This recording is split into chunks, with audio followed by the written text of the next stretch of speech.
when along comes, of all people, Skeezy Tukas, on whom Killerman is now getting ready to move in.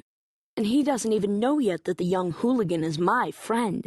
And all I'm thinking is, once he does, I'm done for. I'll be canned before I box my first tie. And I don't even want to think what my father will have to say about it.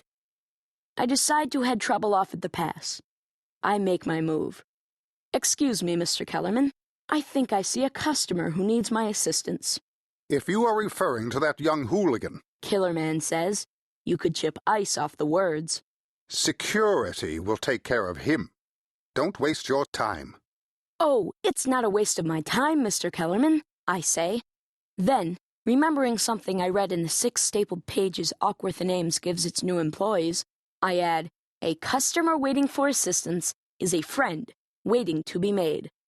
Killerman grimaces, but there's not a whole lot he can say to that. I smile a little smugly. I suspect some of my light is leaking out from under its bushel. What are you doing here? I hiss at Skeezy. I do not mean to be hostile, but with Killerman hanging out behind me like a vulture in the wind, I've got to act fast. The question is, what are you doing here? Geez, look at you, tie and all. He starts to finger my tie, but I don't let him. It's not mine, I tell him. If I get it dirty, I have to pay for it out of my salary. What kind of stinking rule is that? Is that your boss over there, the Grim Reaper? I'm going to go right over there and tell him. What kind of stinking rule is that? I put my hand on Skeezy's chest. Don't, okay?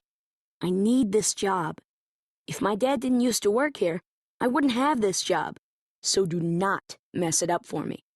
Do you hear what I am telling you, Skeezy? Are you reading me, loud and clear? With Skeezy, it is sometimes necessary to say things more than once. Yeah, fine, I get it. But maybe I'll write a letter to Misters Awkworth and Ames. You do that. I'll bet Misters Awkworth and Ames are dead. He goes, picking at his teeth with a grotty thumbnail. I mean, this store is like 1,000 years old, man. Who shops in here anyway? I do not have an answer for this.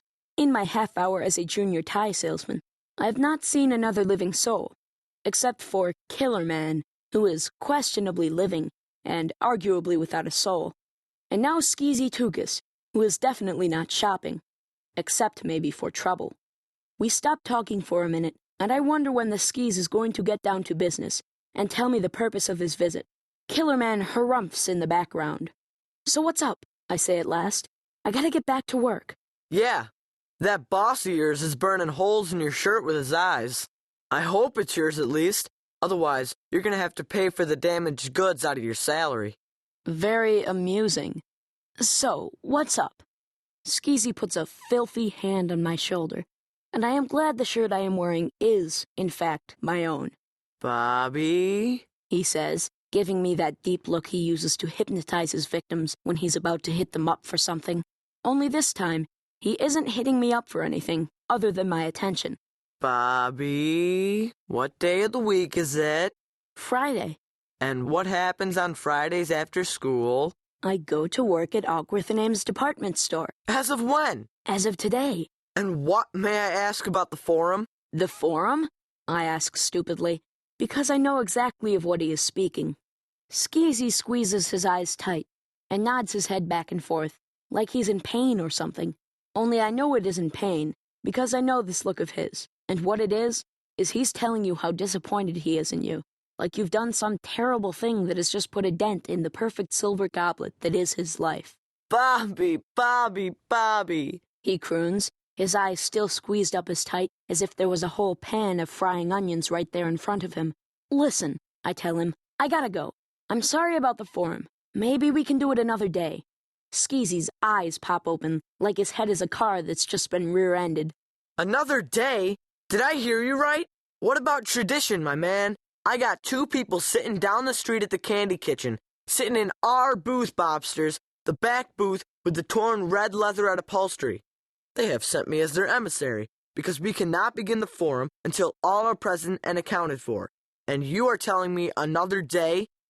Mr. Goodspeed, I hear behind me. It is the voice of the executioner.